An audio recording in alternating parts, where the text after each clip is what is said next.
Hi everyone, Firestorm here, hope you're all doing well. Wow, it has been a while since I've done a video, but I really wanted to talk about something. So, it's nothing hugely life-changing or anything, it's just that what I want to talk about is I finally went back to the cinema. Hooray! After sort of 5 months since I last went to the cinema, today I went back to the cinema for the first time to see a film that, you know, I haven't seen a film for months because obviously the whole bloody COVID thing and the lockdown and all that stuff and everything just got put on hold. But the cinemas are reopen, so I went back to the cinema, back to the place I love, and saw a film. And I want to talk about that film, and that film was The New Mutants. A film that was delayed for 2.5 years, that had reshoots. Oh my god, you can tell that it's had reshoots, and that it's clearly had a lot of stuff cut from it. I will be honest, I was somewhat disappointed. It's not a bad film, it's just not very good. You know, it wasn't as dark as I thought it was going to be. I mean, because when it was originally announced back in 2018, the initial reveals for it, the initial teasers on, you know, they showed what appeared to be a much darker story and a much darker film. Whereas this film definitely had dark undertones and some dark moments to it, and it did indeed show the reality of mutant abilities and what mutants could potentially do to people if they couldn't control their powers. It was very much a bit of a letdown because although, yes, it's nice to see a film that has sort of character development and story building, that was part of the problem. It felt like I was waiting a lot of the time for something to happen, and nothing really happened until the last sort of 20 minutes of the film.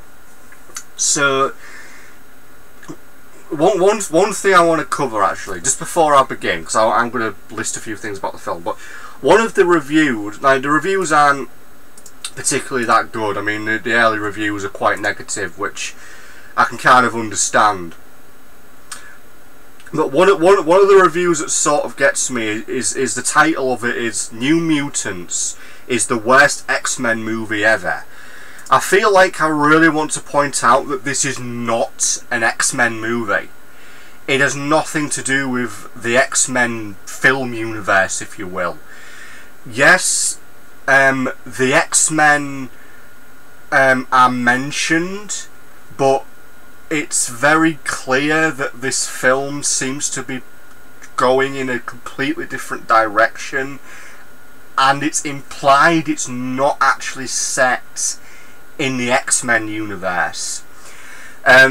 We'll get to that in a minute, but just to break it down, let me just break down the characters. So, I want to discuss the characters because, to be honest, there was one character in the film that I actually really liked, and I felt like her character was the most interesting character out of all of them. So, to begin with the characters, and we'll discuss a bit of the plots. Obviously there is going to be spoilers if you have not seen the film yet. So, to begin, this isn't going to be in any order, but this is just going to be in the list that I've got here. And we're actually ironically going to start off with my favourite character in the film. So the character to start off with is played by Maisie Williams, who plays the character, hopefully I'm pronouncing this right, Rhiannon Sinclair. Now obviously, as we all know, Maisie Williams played Arya Stark in Game of Thrones. But anyway, and it's nice to actually see her sort of come out and do something else. You know, I mean, Game of Thrones is over, but, you know, anyway. So Maisie Williams plays a character of Rhiannon Sinclair, who is, it's interesting, so she's a Scottish lass in this film, obviously a mutant, and her ability is that she can turn into a wolf. Effectively she has all the wolf attributes. You know, she has their hearing, their smell, their vision, and she has the sort of a two-stage thing. The first stage is that she could turn into almost like a werewolf sort of type thing, where she has like wolf eyes and ears, and she has sort of wolf fur on her body, and she has the claws and the teeth and all that stuff, and then she has the ability to turn into an actual wolf. And her backstory, because like all the 5 primary mutant characters all have sort of dark backstories. So her backstory is that she's from a rather religious community, and when she revealed her ability to the local priest, he basically beat the crap out of her and branded her as a witch, and the result was that she lost control of her powers and she killed him. And out of all the characters in the film, which is literally only really 6 characters, she was the only character I generally liked.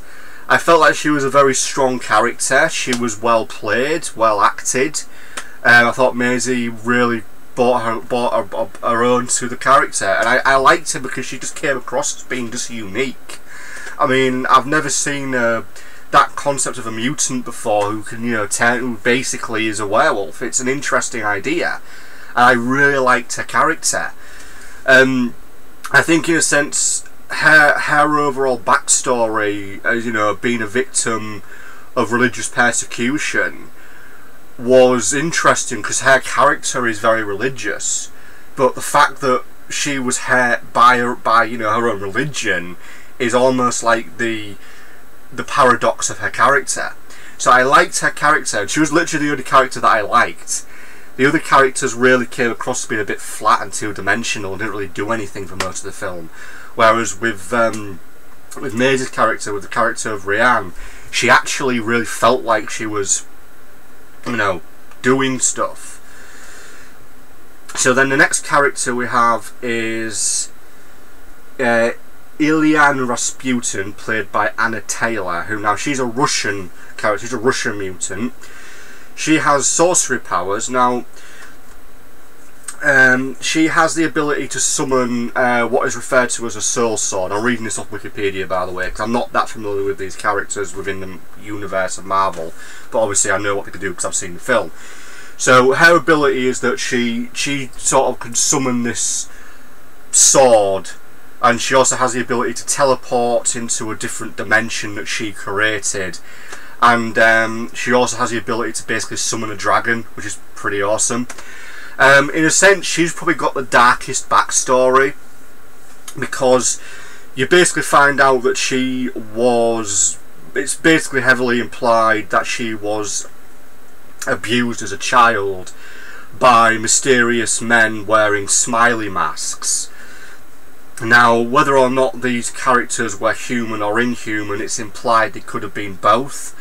But I think what we're supposed to take from her character is that she was a victim of abuse, because one of the things she has on her at all times is like a little sort of dragon puppet that she's always talking to, and that's very much sort of like her rock that keeps her going, and that's sort of her companion. And when she uses her powers, it turns into an actual dragon, which is pretty awesome. I mean, she comes across as being quite cold and hard, which makes sense considering her backstory. She's probably the second strongest character, because she's very antagonising, and she's interesting. Her abilities are interesting, and I would say I'd like to definitely say more about her character, but again, she was the second strongest character. So the next character is Samuel Guthrie, if I'm pronouncing that last name right, played by Charlie Heaton. He's basically a mutant from America who has the ability to propel himself in the air, and while he does so, he's invulnerable to harm. You only actually see him use his abilities really sort of once in the entire film, and after that he sort of uses them briefly for a second time, but you only really get to see him use his ability once fully, and basically he sort of could charge himself up with, like, I think it's sort of like kinetic energy, and then he can like fly around, and while he's like that, he's able, you know, if he hits something, he can't get hurt. And His backstory is that he works with his dad in a mine, and one day lost control of his powers and basically everybody died in the mining accident.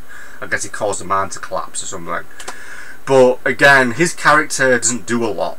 You know, you see his abilities really once for full in the flesh. You get his backstory, which is sort of given to you at least 3 or 4 times throughout the film. So it's almost as if to say, you know, he's not going to do anything, so here's his backstory again. So yeah, again, he's one of the characters that just doesn't do anything. I mean, you could take him out of the film and it just wouldn't be any different. So the next character is Cecily Reyes, played by Alice Braga. She's basically sort of the Doctor. You know, like basically all the other characters are in like a hospital institute kind of thing for mutants, and she's the only person there, and she's supposedly a doctor. Oh, it was very clear that she was a mutant from the start. Her ability is that she could project sort of shields around people, and she could like contain an area in the shield. So basically, the hospital is contained within one of her shields. Again, she doesn't really do anything. Like all she really does most of the time is sit in like the self-help groups with the five characters, and she gets orders from a mysterious person, and you know, she doesn't really do anything. She's just sort of there as the mysterious person, but you know, she doesn't really do anything. And then the next character is Roberto da Costa, played by Henry Zaga. He's a Brazilian mutant who can manipulate solar energy, which is a bit more than that. He basically, he's I think he's meant to be like Inferno or Pyro, because you know, he basically charges up and he becomes like a walking flaming man, you know, who has all the power of the sun effectively. His backstory is that he lost control of his powers and incinerated his girlfriend. And there is like a final character, but he shows up very briefly at the start and at the end in sort of like a dream sequence. And it's William Lone Star, played by Adam Beach, who is the father of the main character. And basically the main character is called Daniel or Danny Moonstar, and she's basically a Native American character. Now, her overall ability, I admit, is very interesting. She basically has the ability to make a person's fears reality, and it's through that how you basically learn about the other characters' pasts. Because she, while they're all asleep or she's asleep, she brings forth their fears into reality, and you witness it, and that basically is the explanation as to their backstories. Like her overall thing is near the end. She summons this giant demon bear thing that all the other characters have to fight, and that demon bear is sort of her mutant abilities manifesting. The main problem with this film is that it's very clear that it's had a lot of content cut. It's very clear that the film should have more. It's very clear that there is an entire subplot within the film that's been cut down. Now, the one thing I want to talk about is there's basically in the film when the main character Danny is sort of under a sort of hypnosis, and she's being sort of told to try and remember what happened, because basically at the start of the film, I probably should have covered this earlier, but at the start of the film her entire sort of town where she lives gets wiped out, and it's her that does it. She wipes it out with her own fear and her power manifesting it. And when they're trying to get her to remember sort of what happened, it's basically done so they can analyse her mutant abilities. Though this is where things get a little bit kind of weird. Right. So, just to go back, so obviously one of the reviews states this film as being, you know, the worst X-Men film made. Oh, this is the thing. This film technically is not an X-Men film. It's technically not set in the X-Men universe, and there's a reason for this. Now, no matter how many times the X-Men get mentioned, they get mentioned 3 or 4 times. It's implied that you know, you're in this facility for your own good. You have to learn to control your powers. When you do, you'll be sent to another facility. It's basically implied that facility is, you know, Xavier's school, and they'll join the X-Men.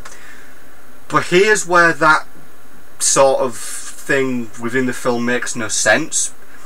When Danny undergoes the hypnosis, she starts having flashbacks, but they're not of the village where the town where she, you know, where her powers manifest and everybody gets killed. She sort of has that briefly, but then she starts having separate flashbacks of her and loads of other mutant children in a medical facility. Now here's where things get a bit odd. The flashbacks she has are clearly flashbacks from the medical facility from Logan. And if anyone's seen Logan, as you know, in that film, X-23 is basically a clone of Wolverine from a medical facility in Mexico, where they're basically sort of trying to clone mutants, and it's part of the Essex Corporation. The Essex Corporation are referenced and are mentioned in New Mutants.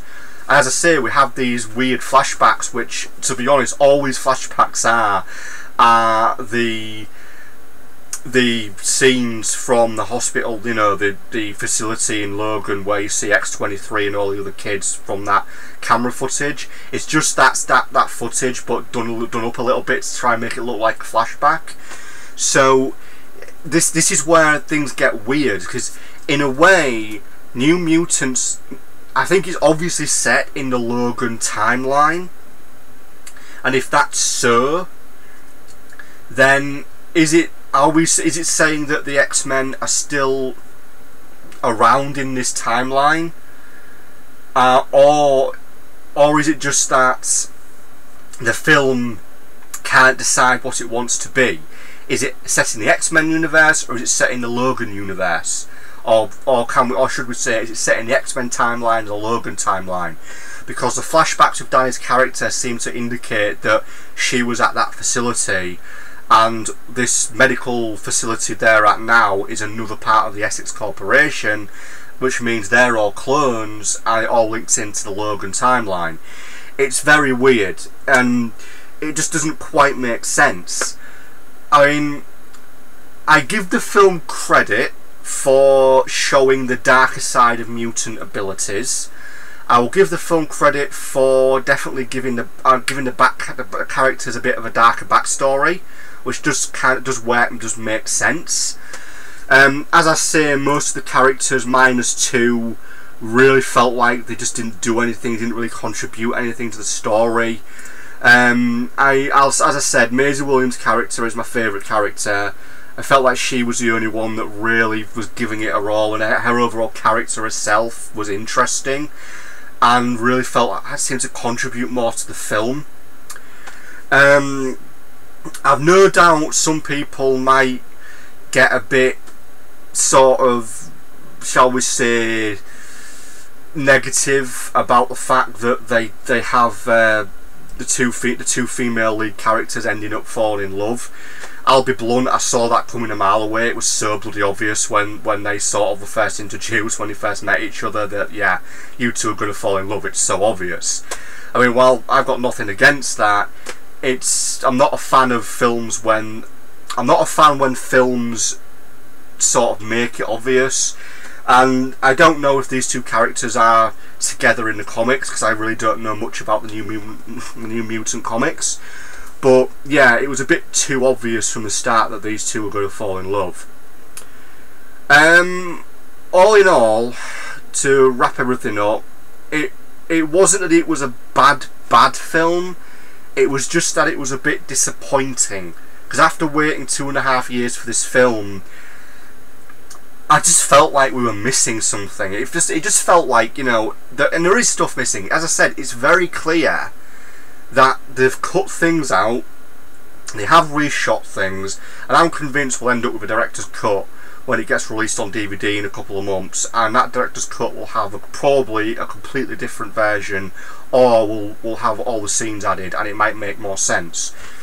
Overall, I felt like the film could have been a bit darker, could have jumped and really dived into the darker aspects of mutant abilities, especially the main character's ability to bring people's fear into reality. It would have been nicer and probably better to see all the characters really gel a bit more, because they didn't really gel enough. They felt a bit fractured. And I think altogether it could have been better. It just could have been so much better, and it just feels like a bit of a letdown. I mean, I enjoyed it. It was nice to be back at the cinema and to see a film again, but for the first film I've seen after everything reopened, it was a bit of a disappointment. But that's all I can really say about it. So thank you for watching Sam's review on the New Mutants. Hope you enjoyed it. Peace out. Have a good day, everybody. Bye for now.